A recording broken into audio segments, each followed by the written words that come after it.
Diddy, Michael B. Jordan for flirting with Cassie. Diddy's trial just started and some names have already begun dropping, with the first one on the list being Michael B. Jordan. But his name isn't there for the reasons you might be thinking. It turns out that Diddy tried to unalive Michael B. Jordan after he found out that Michael and Cassie had begun talking on the low. He even went as far as planting a whole explosive in Michael's car to take him out. If you remember, this is the exact thing he tried to do to Kid Cudi when he found out that he and Cassie had something going on. He had his people literally hunting Cudi down like an animal, and they did everything they could to take him out, but unfortunately it didn't work. Michael isn't listed as a witness yet, but word on the street is he is more than ready to come through and testify against Diddy because he doesn't take it lightly that Diddy literally thought he could just end his life. Now, for those of y'all who didn't know, Diddy's raging obsession with Cassie speaking to other men is part of the reason why he was abusing her. And this was confirmed by his former head of security, Roger Bonds. Cassie had already spilled the tea about Diddy trying to unalive Kid Cudi in her lawsuit, but Roger gave us much more details about it, and Cudi even put out a statement confirming everything to be true.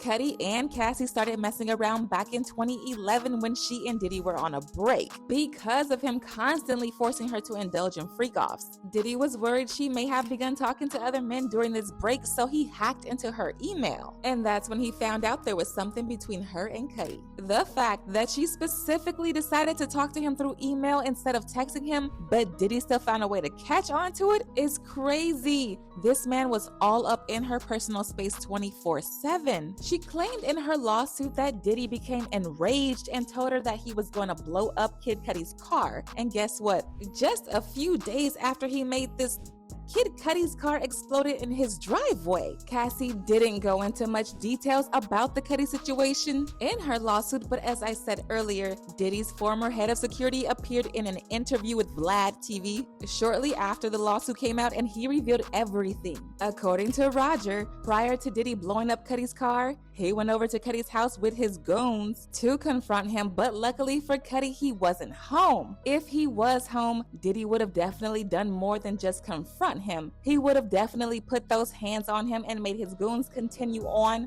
when he was tired. Roger claims that since Diddy wasn't able to get his hands on Cudi, he took it out on his personal assistant, Capricorn, who he believed knew about Cassie and Cudi's affair but still kept quiet about it. He didn't just scream at this poor assistant, he put his hands on her and had her looking all messed up. He her up so badly that she ended up filing a lawsuit against him, and he paid her off with over $450,000 to drop the lawsuit and keep her mouth shut. At this particular time, I had left and I was still doing security off and on, and I was taking Cassie to her shows and stuff like that.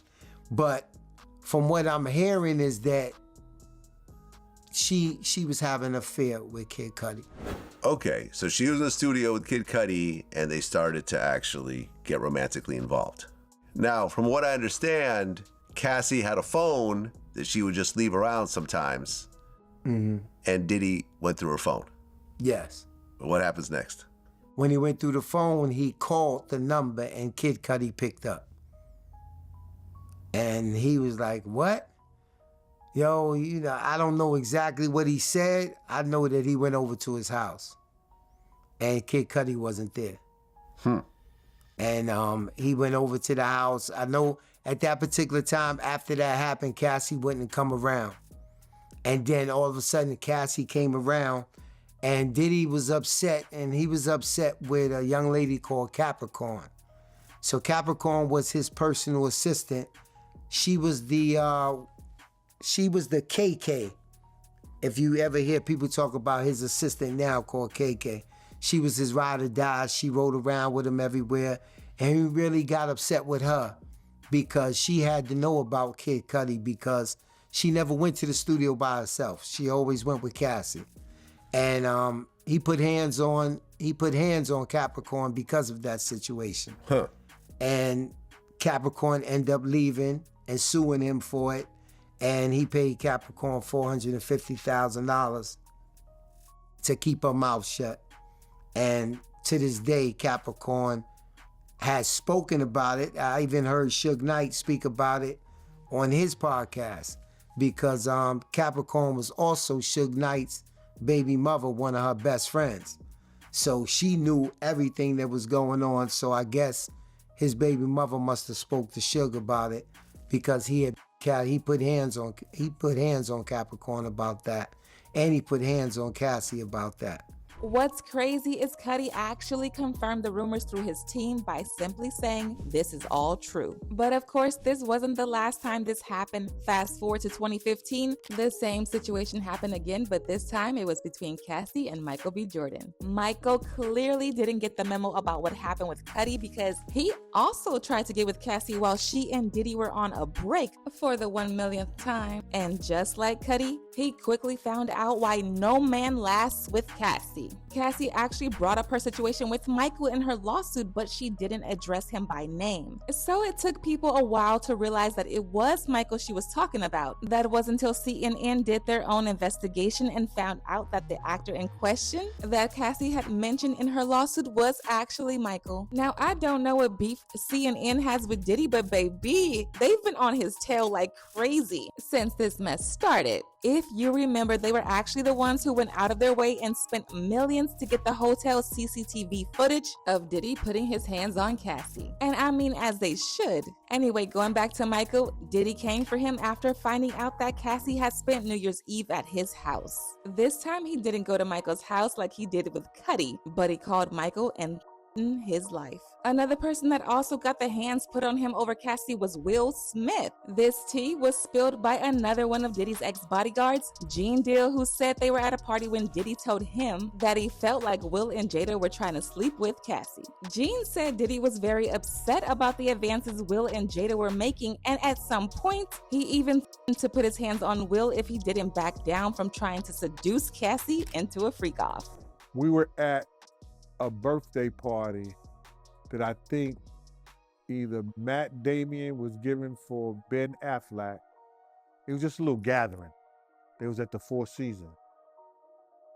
Will Smith and his sister and her husband, we were all sitting on this side of the room. Matt Damien, Ben Affleck, Jennifer Lopez, Puff, Will Smith, and Jada, and it was sitting on the other side of the room. So I know Puff so well that he stood up. When he stood up, he walked and did his arm some kind of way, like, and then he went like this, like that. I went over towards him. I know to go over there towards him. So I go towards him, and he said to me, he said, "Yo, I think Will and Jada is trying to scoop up Jennifer. I want you to stay close, because I'm going to snuff him."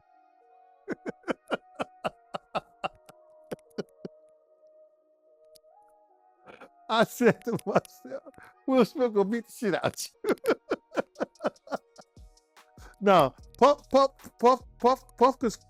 could scrap now, but I don't think he could Will Smith. If there's one thing Diddy doesn't like, it's when he feels someone is trying to sleep with Cassie. It's crazy how he didn't have a problem with bringing other men into the bedroom to sleep with her while he records and touches himself, but once she goes for someone she actually likes, he all of a sudden wants to end their life. He clearly loved controlling her. She couldn't go out and find herself a man, but he could select men for her to sleep with. Make it make sense. He even went as far as pumping her up with to make her do these things. Now, when it comes to Michael, he hasn't confirmed or denied anything, and he isn't listed as a witness either in Diddy's trial. But word on the street is the prosecutors are working overtime to get him and Cudi to testify against Diddy, because it would help them a lot to solidify their case and make sure Diddy is actually locked up forever. According to reports, Cudi is actually beginning to kin up to the idea of testifying. But Michael, on the other hand, is very focused on his career, and he doesn't want this mess with Diddy to mess up anything he has going on. As usual, people have their own thoughts, like this person who said, Michael B. Jordan has a box office hit and a critically acclaimed movie that's out right now. He's winning while Diddy is losing. Another person said, Michael B. Jordan is a very successful actor in hit movies. Diddy is nothing but a controlling, violent man who's nothing but a control freak. But now I want to know your thoughts. What do you think about Diddy threatening Michael's life? And do y'all think he would have actually come for him like he came for Cudi if Michael hadn't actually backed off? Let me know your thoughts in the comment section below, and don't forget to click here to watch this other messy video.